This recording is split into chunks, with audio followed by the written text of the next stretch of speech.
Well, howdy there, Internet people. It's Dana again, and today you're at Research Road, and it's the 27th of August, 2024.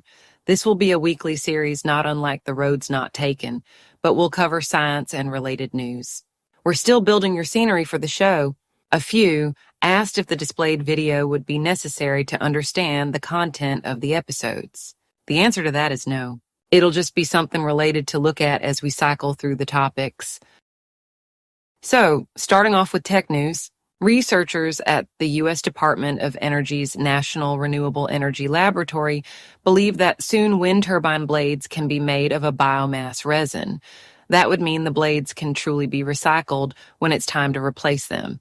This development is important because those who desire to keep paying high prices for their energy bills and, more importantly, those profiting from those high energy bills are doing everything they can to paint cleaner energies as dirty. They will often point to the blades in landfills and try to compare it to the damage caused by dirty energy. According to a now viral post on social media, the CEO of an AI startup had to solve a unique problem with their AI assistant. It was Rick Rowland, people. For real. A client reportedly asked for a video tutorial and was instead sent a link to the 1987 hit, Never Gonna Give You Up. The issue has reportedly been solved, and we should all be safe from Rick Astley. AI isn't out to destroy us. Just troll us a little. If you're unfamiliar with Rick Rowland, there will be a link below to explain the decades-old internet joke.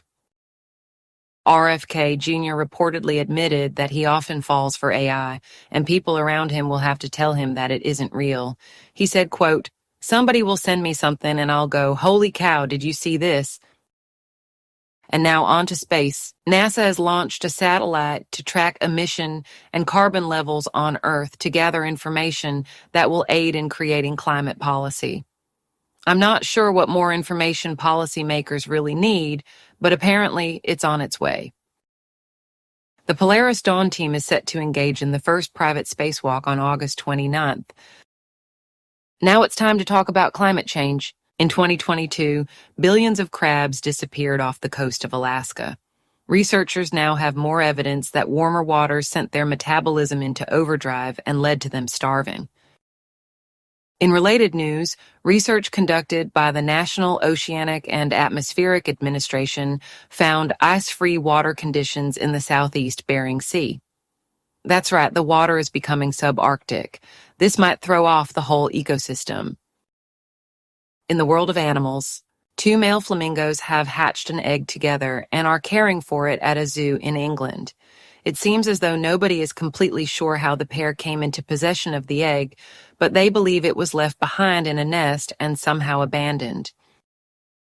The mystery of where a species of ant discovered in New York City in 2011 came from has been solved. It turns out the ants that are now fairly prevalent in the city are from Central Europe. Researchers believe the ant has already spread to other places. A Canada lynx was spotted in Vermont for the first time since 2018. The rare cat is endangered and rarely seen in the area. Video surfaced online, and many began to comment on its weight and behavior because it didn't seem to care much about nearby human presence. Vermont Fish and Wildlife posted on its social media confirming that it was, in fact, the rare animal and addressed the concerns by explaining a habit called dispersing, suggesting that the behavior was normal. Still, don't pet the pretty kitty and give it distance if you see it. There are now more than 100 additional northern leopard frogs after a zoo helped out the endangered frogs. The Oregon Zoo hatched frog eggs collected by the Washington Department of Fish and Wildlife. The zoo then raised those eggs into frogs, and they were released into the wild at the Columbia National Wildlife Refuge. In health news, Dr. Fauci is recovering after being hospitalized for West Nile virus. The virus is currently found in more than 30 states. It is typically transmitted via infected mosquitoes. The CDC says the birth rate in the United States hit an all-time low in 2023. It also determined that fewer women received adequate prenatal care. Maybe there's a connection between the cost of care and the lower birth rates. Here's something to put the topic of microplastics on your mind. Microplastics are being found in brain samples. A study of 24 samples earlier this year reportedly determined that about 0.5% of the weight was plastic. Now let's dig up the past a little. Most of us have seen the illustrations of our prehistoric ancestors throwing spears while hunting large animals. A team from Berkeley is suggesting that may not have been what happened.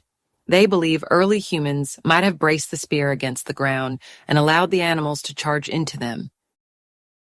The team headed up by a Southern Methodist University paleontologist has reportedly discovered similar dinosaur footprints in Brazil and Cameroon. So, on opposite sides of the Atlantic, showing that dinos once freely traveled in an area now separated by an ocean. New evidence has emerged that around 444 million years ago, a species of giant sea scorpion existed. Some of them were reportedly as large as an adult human. In related news, I unlocked a new fear researching this week's episode. In related news, I also have an idea for a sci-fi movie. If you're a producer, give me a call. And now on to oddities. The second largest diamond ever found was reportedly dug up in Botswana. Scientists are trying to save the banana. Back in the 1950s, bananas were almost wiped out by a fungus. That fungus has now appeared in one of the most eaten varieties of bananas. There are slight genetic differences in the fungus from the 50s and the one today, and researchers are looking for a way to control the problem. Some social media users seem to have come to the conclusion that the company in the movie Alien Romulus is evil. Yes. Most times, the hyper-capitalist entity is actually the bad guy. So, welcome to the sci-fi genre. Now sit down because I have some bad news about the Umbrella Corporation from the Resident Evil franchise. This week's quote is attributed to Isaac Asimov. I received the fundamentals of my education in school, but that was not enough. My real education, the superstructure, the details, the true architecture, I got out of the public library. For an impoverished child whose family could not afford to buy books, the library was the open door to wonder and achievement. And I can never be sufficiently grateful that I had the wit to charge through that door and make the most of it. Now, when I read constantly about the way in which library funds are being cut and cut, I can only think that the door is closing and that American society has found one more way to destroy itself. So that's all the data we have to date. Hope you enjoyed it and hope to see you again soon.